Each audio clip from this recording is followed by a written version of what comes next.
Hey everybody, I'm JJ, you're watching Reality Survival, and today I just wanted to give you a quick reminder to get your generators out and start them. Now, I try to do this pretty much every fall. Usually I do it in September, but since we were moving and stuff, I'm a little late this year, and I just got mine started up. I'll start it up again here in a sec.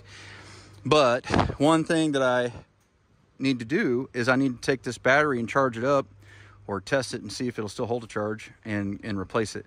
It's an automatic start, and I've got a battery tender that I bought for it, so I can keep that battery tender plugged into it so that when the power goes out, it'll be easy to start. Now, I do have a power start on this one, or a handle pull start, excuse me, on it. Now, it is a dual fuel. It will run with propane and gasoline, but as a general rule, I don't put gasoline in a generator unless I have to. So there's never been gasoline in this one. It's never run at all. It's only run on liquid propane. And that is what I recommend for you guys if you're looking into getting a generator. And there is good reason to get a generator this year.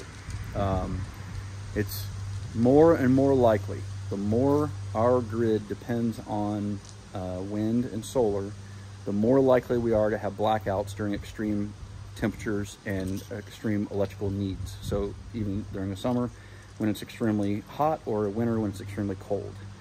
So I would recommend that you do have a secondary source of power generation, and a dual fuel generator is the best way to go in my opinion. This one has seemed to be a good one. I haven't used it a ton. It's a Rainier, and it has it's 12,000 watts. So it'll run the whole house, and you have to kind of be selective on what circuits you use. You couldn't turn everything in the house on at once, but it'll run my well pump, and it'll run our heater and our blower motor and our pellet stove and all that kind of stuff. Now, I probably couldn't run the clothes dryer and the electric range at the same time. You know what I'm saying? It's not gonna pull that much. And we probably wouldn't even want to use the electric range unless we had to. We would, I've got a Traeger pellet stove and a gas grill that we could use, and so that would be you want to try to avoid using electric devices that create heat if possible, because they take up a lot of wattage. So anyway, just a reminder to get your generator out and do this. Like I said, I got to charge my battery up. It's dead as a doornail after just sitting for 12 months. It was good 12 months ago, but I haven't messed with it since we were moving. So now I need to do a little bit of preventative maintenance. But if you have a generator and it's dual fuel, my recommendation is don't put any gasoline in it unless it's an emergency and you have to. Also, the propane does run slightly lower on the wattage. So, I probably only get like 11,000 or 10.5 or something like that out of the propane. But it's still, plenty to run since we had that circuit put in the house there. But when you do get out and start them, the one thing you want to do, you see I got my drill out here, is you want to make sure to plug in some item and use it for a while, for a few minutes. Make sure that the brushes and everything in the motor get fully engaged, and that the electrical generator portion is running. I've had one generator in the past where I didn't do that for a long time, several years in fact, and the motor would start, but it didn't produce any power. So if you just start up the power, you think you're good to go, think the motor runs, but then your generator portion's not putting any power out. So you got to check that, and you got to try to run those a little bit every, like I said, once a year or so should be enough. But it needs to run for several minutes, get it good and engaged and all that kind of stuff, and make sure that there's not corrosion buildup in there and all that kind of jazz. So anyway, let's see if I can start this up real quick. It won't work with the push button, so I'm gonna have to.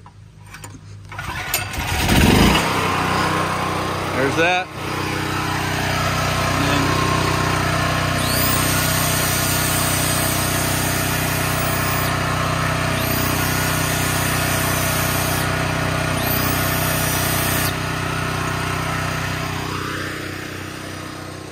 I'll probably even go ahead and get my, I've got a heat gun. in here, and that'll put a little bit heavier draw on it. Let's go with this. This thing will put out a lot of heat and it'll draw a lot of wattage too. Just kind of run it a little harder.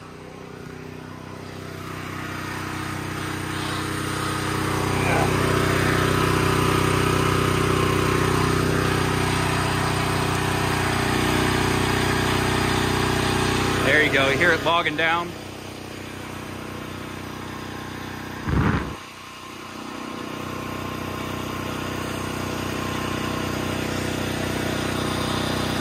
Pulls a lot more wattage.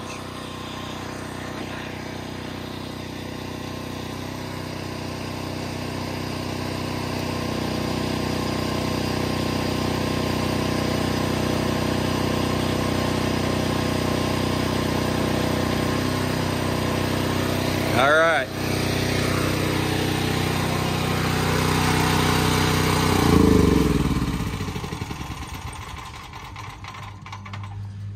All right, I'm gonna let it run for another 20 minutes or so, but you guys probably don't want to listen to that.